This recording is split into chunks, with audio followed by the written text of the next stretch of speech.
ഏടത്തേക്ക് ഇപ്പൊ എന്താ വേണ്ടേ? അച്ഛൻ ആ പണം എന്തെങ്കിലും ആവശ്യത്തിന് എടുത്തിട്ടുണ്ടോന്ന് അറിയണം. അത്രയല്ലേ ഉള്ളൂ? അത്രേ ഉള്ളൂ. അച്ഛാ, അച്ഛാ നിങ്ങ വന്നേ. ഒന്നുകൂടെ കൂട്ടി നോക്കണം.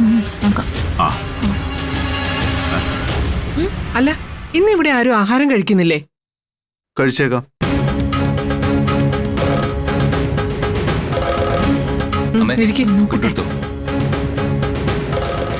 എന്താ മീനു മോളെ, മോളെന്തിനാ എന്നെ വിളിച്ചേ? ഇവിടെ വൻ വിഷയങ്ങൾ നടക്കും അച്ഛാ. ഏടത്തി ടെൻഷൻ അടിച്ചൊരു പരുവത്തിലായിരിക്ക.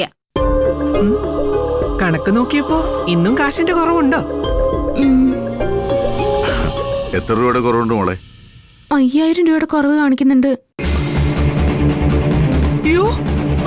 അമ്മേ, അച്ഛൻ എന്തെങ്കിലും ആവശ്യത്തിന് പണം എടുത്തിട്ടുണ്ടാവും.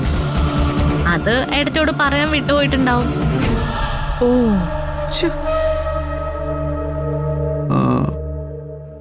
ഇല്ലല്ലോ, ഇന്ന് ഞാൻ കടയിൽ നിന്ന് പണമൊന്നും എടുത്തിട്ടില്ലല്ലോ.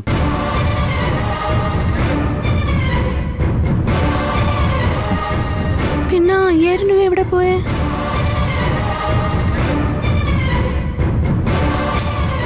ബാലച്ചൻ എന്തെങ്കിലും ആവശ്യത്തിന് വേണ്ടി എടുത്തിട്ടുണ്ടാവുമെന്ന് ഞാൻ ആശ്വസിച്ചിരിക്കുമായിരുന്നു.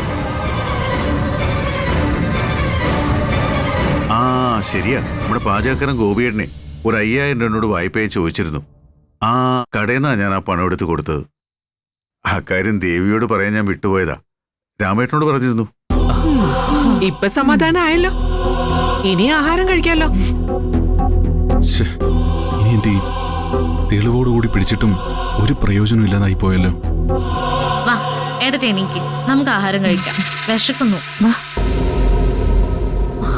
ഞാൻ എടുത്തരാം. അല്ല, അച്ഛനടുത്ത് 5000 രൂപയുടെ കണക്ക് ഇതിൽ എഴുതിയിട്ടുണ്ടല്ലോ. നോക്കട്ടെ.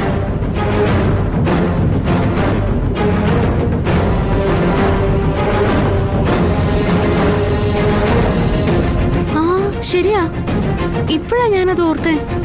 ബാലച്ചൻ 5000 രൂപ എടുത്ത കാര്യേ രാമേണ്ണൻ എന്നോട് പറഞ്ഞിട്ടുണ്ടായിരുന്നു. അപ്പൊ തന്നെ ഞാൻ കണക്കിൽ എഴുതിയിടുകയും ചെയ്തു. പക്ഷെ ഈ 5000 രൂപയുടെ കണക്ക് ഇതിനകത്ത് വീണ്ടും കാണുന്നുണ്ടല്ലോ. അതെന്താ ഇങ്ങനെ വന്ന്?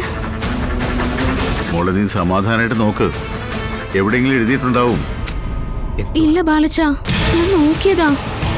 ഇവിടെ നോക്കിയതാ. ആ 5000 രൂപയുടെ കണക്ക് ഞാൻ എവിടെ എഴുതിയിട്ടില്ല. ചേടാ, പിന്നെ ആ കാശ് എങ്ങോട്ട് പോയി? എനിക്കറിയില്ല അമ്മ. അറിയില്ല എന്ന് പറഞ്ഞിട്ട് കാര്യമില്ലല്ലോ ദേവി. പണം മോഷ്ടിച്ചാരാണെന്ന് കണ്ടെത്തണ്ടേ? മോഷണോ? എന്താ മോഷ്ടിച്ചെന്നോ? പിന്നല്ലാതെ. ആ പണം വെറുതെ നഷ്ടപ്പെട്ടതല്ല, അതാരാ മോഷ്ടിച്ച തന്നെയാ.